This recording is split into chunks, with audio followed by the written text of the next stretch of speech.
What's up guys, welcome back to Seize the Speed for another special review. Today, to the right side of me, we have the all-new 2024 Nissan Z Nismo.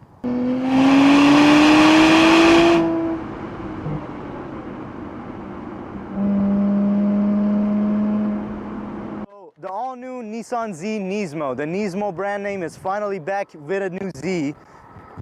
And we are in a very, very windy day out in Northeast Texas, but we're gonna keep trucking along. If you wanna see a more in-depth Nissan Z video that I did a while back on a proto, go ahead and click the link right up here and check that out. Today I'm just gonna be focusing on what makes a Nismo. Let's get into it. Starting with what makes a Nismo, and that's a lot of suspension upgrades, wheel and tire package. We have a Nismo Classic, we have Race Engineering wheels and Akebono brakes on this vehicle. Walking to the side profile, we do have these side skirts that are modified on the Nismo. They look sweet, very aggressive. Coming out to the back, of course, wider tires. We have an entirely different rear diffuser than the regular Nismo. We do have this staple of a third brake light thing over there that I know aftermarket's gonna go crazy with. We have this spoiler extended onto the sides, which looks pretty sweet. This kicks up a little more than the regular car. Aside that, the exterior is pretty much the same. You do see that red pinstriping going all the way around. That's another Nismo staple with these cars. And you have a little bit of red pinstripe right over there on your mirror. And of course, the front bumper also had a complete redesign. It kind of slopes down a little more. This grill is not the same controversial squared off chiseled 240 style grill anymore. It has more of a catfish mouth in the front. I think it looks pretty aggressive. I love the way the Nismo looks, but it's not just about what the Nismo looks like. Let's take a look at the powertrain. Under the hood of the Nissan Z Nismo, and we have a very familiar sight. Luckily, Nissan's kept the V6 in here, added 2 turbos, of course, compared to the 370Z and the 350. That has a special place in my heart. Some of you guys might know I have a 2008 350Z HR, baby. If you know, you know. But V6 twin turbo, no longer an NA engine. This is the VR30 DDTT. We don't have DE, we don't have HR, we don't have DET, we have DDTT, twin turbo. And this powertrain is shared with a lot of Infiniti products, Q50, Q60. May it rest in peace, the Red Sport motor that made 400 horsepower. Now for the Nismo, it is tuned up to make 420 horsepower, and I think it's 384 pound-feet of torque. The engine is relatively similar. It's a lot of the suspension tuning that they did on this car that makes the Nismo what it is, but you do get that 20 extra horsepower. What is very different about the powertrain though is not what's under the hood, it's what is between the two seats, and that would be the transmission. And the biggest difference between this Nismo and our prior beloved Nismos lies right here. This is the very controversial Mercedes-driven 9-speed automatic gearbox.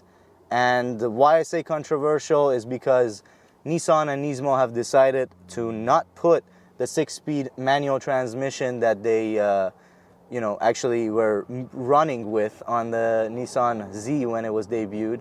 That was one of the selling points. They omitted it on this car, and we will be the judge of if that was the right decision or not today. Of course, I have a very open mind. I love a lot of modern automatic transmissions. I'm a big believer in driving with 2 pedals if you want to go the fastest around the racetrack, but is it going to deliver the same excitement? We'll find out. And the major upgrades on the interior of the Nismo, of course, are these Recaros. They hug you really well. They're also pretty comfortable. They look really well. Nismo seats have always been some of the best sports car seats, in my opinion. You do get a Bose audio sound system in this car that is hit or miss, honestly. But that is about it. Other than you do also get Nismo floor mats, and you have a little red stripe on your steering wheel, so you know where that is on the center. And of course, paddle shifters, because this thing is an automatic indeed. But interior and exterior aside, you got to see how this thing rolls down the road. So hop in with me. We're going to go ahead and take this thing for a spin and see if this automatic is holding up to what it's expected to be. Taking out the Nismo Z out into the real world, we are just in standard mode.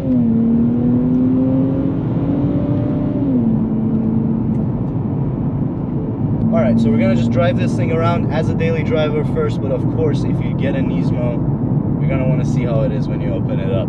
But as a daily driver, it's actually pretty comfortable. I can hear the sound of my own thoughts. Cars in 8th gear cruising down the street at 50 miles an hour. Not a problem. It's not hunting for gears, not doing anything weird. Feels pretty comfortable. The suspension's not as stiff as you would think a Nismo is. It's pretty comfy. Seats are hugging me really well. I feel very supported. And these Recaros, love these seats, man. I would need a pair for my 350Z. Y'all got some for sale, let me know. But Alcantara steering wheel with the red stitch on the top.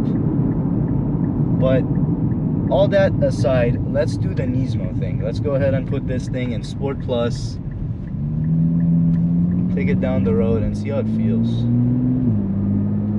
First, I'm gonna do auto just to see how this transmission acts in Sport Plus. Punch it.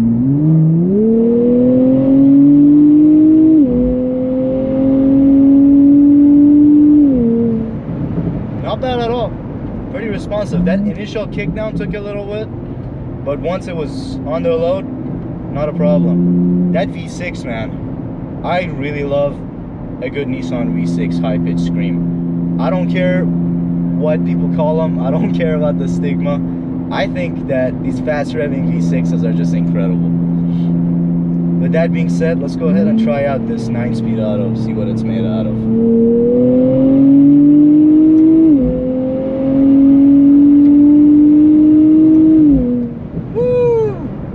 Akebono brakes, baby. This thing stops on a dime, and man, the shifts are good. The shifts are crisp compared to something like the Supra's 8-speed. No complaints. It's a little slower to respond, so I'm gonna say that, than a ZF8. ZF8 is just slightly got the edge on this thing. It's a little more responsive. It lets you play around a little more. This transmission's a little more restrictive. It doesn't let you go too high of a gear or too low of a gear. You're not always in charge of that decision.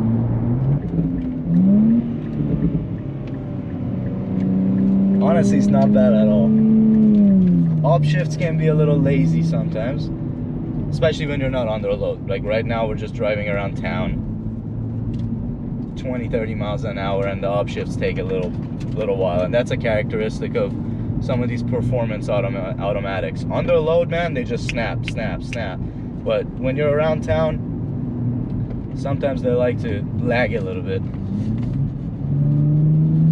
Paddles have a pretty good feel to them. The positions are nice.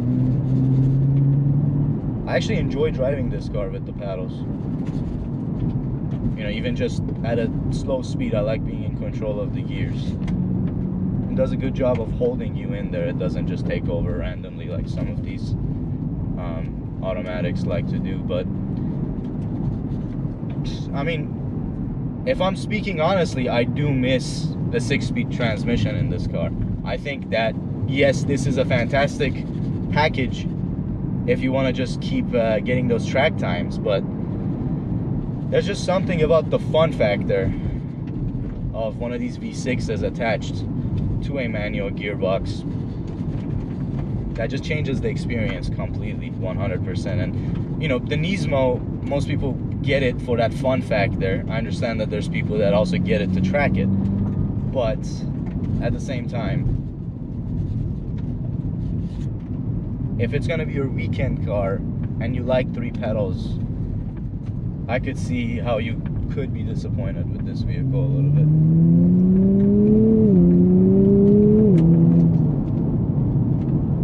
Man, the suspension on this thing is solid. The suspension tuning on a Nismo is always fantastic. Compared to the regular Nissan Z, night and day. This thing is super flat on the road. Whereas there was a lot of complaints with the regular Z for it not being the stiffest car, which I understand. It's the regular Z made for the road and enjoying it on a day-to-day basis. But this is the one to get if you enjoy a nice handling car. This just feels wider. It feels a lot better track width wise.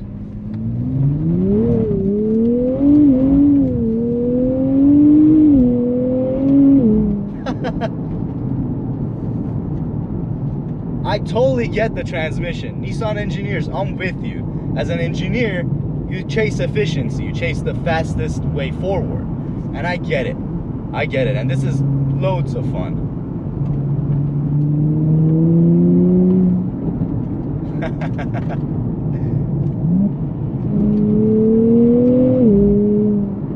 This thing definitely can hang with some big cars. And it better, because MSRP starts at $65,000. This one, as equipped, is almost $69,000. So they're getting pricey. I mean, you're buying a Nissan Z for 70 grand here. This isn't your, previous gen Nismo for 40s, 50s.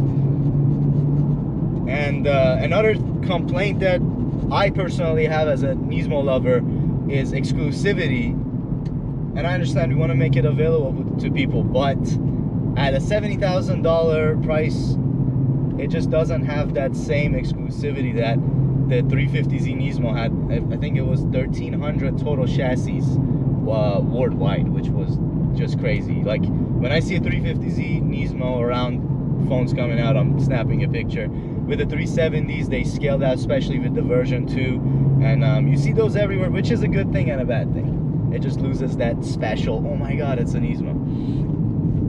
But it also makes it available to more people.